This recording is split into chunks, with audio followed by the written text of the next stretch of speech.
goes. I think something super defensive could be smart here, whether it is the Jhin or a Xayah or whatever.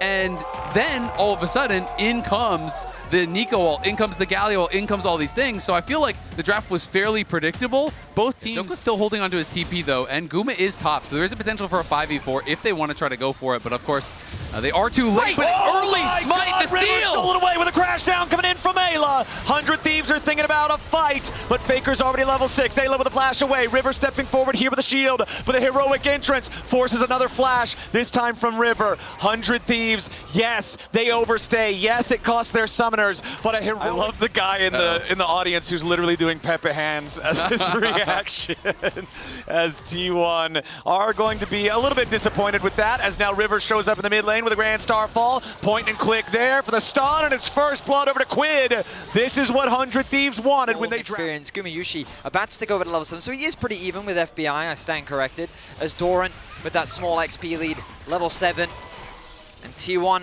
should uncontested secure these grubs. Exactly.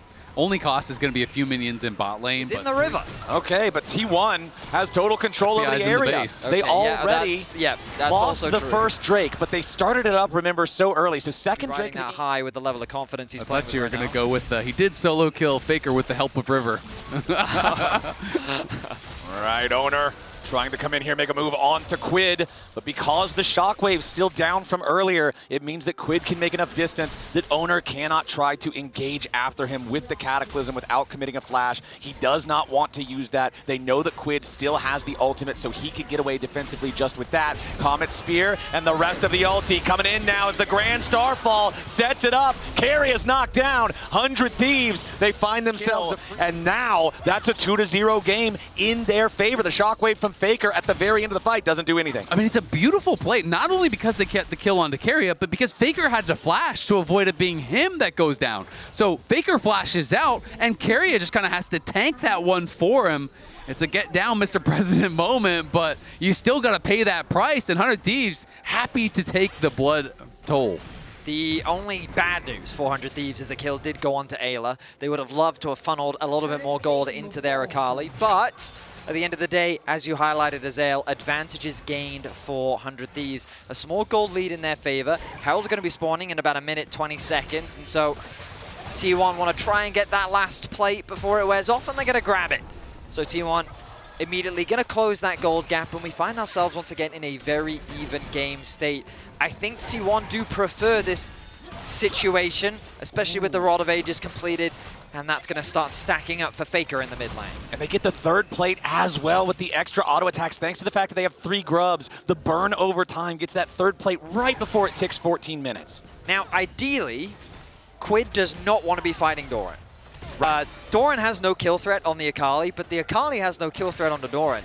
Meanwhile, Faker with no flash, sure. Rumble ultimate with the Pantheon ultimate could be enough to set up for a kill, but ideally they want to try and swap those when they can, because look at Faker right now. He's just bullying Dokla in the side lane. Yeah, I mean, Dokla has been absolutely going to be really difficult. Ayla's trying to wrap around here on Owner, make sure that he can't actually walk up for any chance at a steal. But T1 can just play mid. They're just going to actually knock down this tower here. So yes, they will lose the Herald, but here comes River. River jumps in, Gumayushi immediately into the ulti. River tries to follow him, but the hero's entrance locks up the enemy jungler. And T1 takes the first turret. They take a kill, and now Quid is trying to come in to take revenge. Owner is your first target. He's down to 200 HP. He tries to get away with a perfect execution. Lives up to the name. Quid gets it done.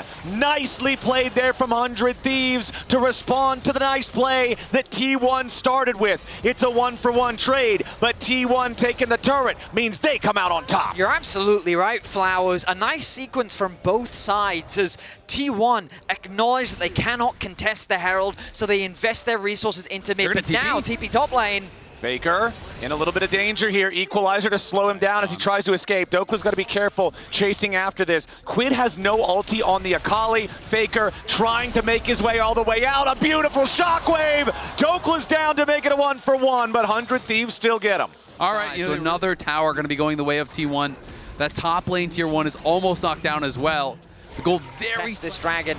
They will concede it. T1 will secure the upgraded boots. as River looks to try and add a whole lot of power, but it's the ability to upgrade the boot an additional time after the first 2 big items are completed. Killer Instinct from FBI, Pop Blossom to follow it up here. Keria on the defense as Ayla wanted to use the Magnet Storm, and they do secure the kill on Keria, but now Doran jumps into the middle of everybody. He gets one back onto Ayla, support for support, as the Galio goes up into the air and gets away. Faker wants to throw the ball forward. 100 They are a very short-range composition, and against an Orianna, maybe they want to use this Herald to guarantee this mid-tower. Doran, though, doesn't have his flash.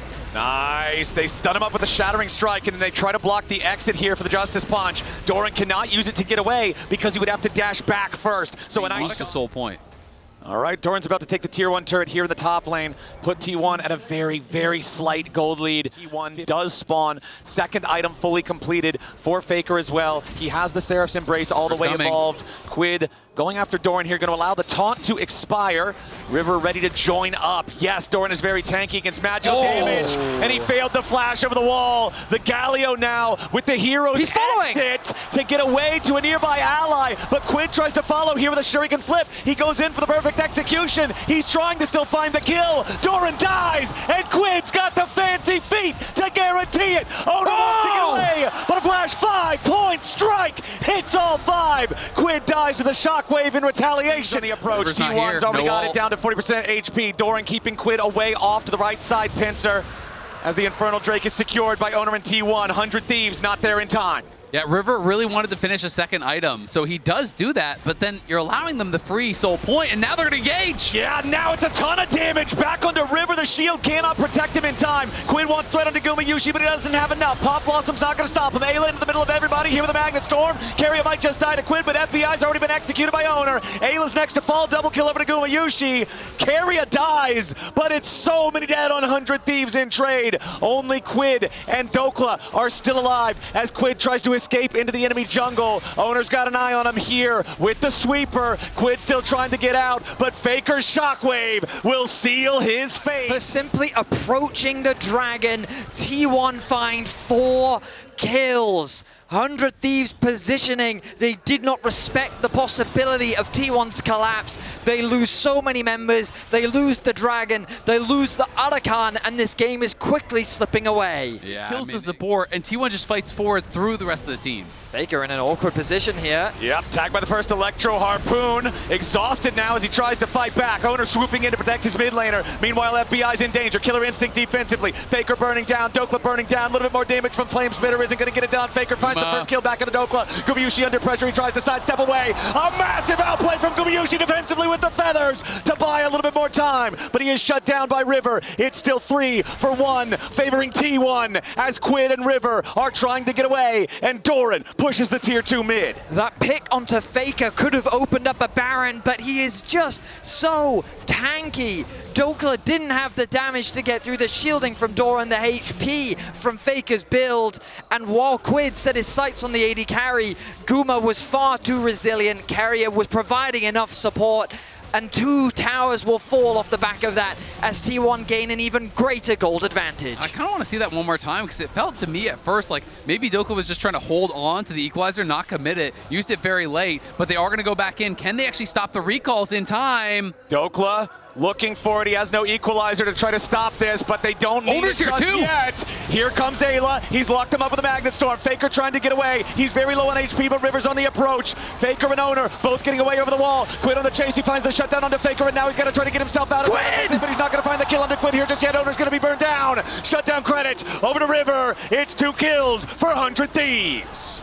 What a fight there from 100 Thieves. They force it. They find the angle. Quid is back to base, but he has no TP. River is low. Owner is dead. They can't start the pick. Like you say, Vedius, Keria has been spotted out. Important to note, T1 also ahead 29 flower petals as Owner goes in for the Cataclysm. They're ready to back it up with Faker and Gumayushi. It's 2 kills for free. 1 for each of the T1 carries. And now with the top laner and jungler down on the 100 Thieves side, T1 are feeling emboldened. Doran just distracting everybody here in the mid lane as the rest of T1 begins the Baron. The positioning was scattered for 100 Thieves, and T1 are so quick to pounce. They take out the jungler, they take out the top laner, they convert it into a In Baron. this game, we'll see if there's any sort of a attempt at a random steal, but not going to be there, as T1 will claim the Infernal Soul back. This moment will cement another soul for T1. 13 kills to 12. 100 Thieves have fought valiantly, but now they have to Bottom keep... side are able to push in here.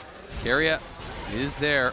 All right, first inhibitor turret already down. Into the back line goes River, but into the front line goes Keria. Pop Blossom. FBI's already down, and Ayla's going to follow. River dies to the back line of T1. It's 4 dead already, and with only Quid alive, T1 is ready to end this game. The Shockwave will not find the Akali. Quid will waste as much time as he can, but it will not matter. 100 Thieves left it all on the Rift in their final series of League of Legends, but the winningest team in the history of the game will not be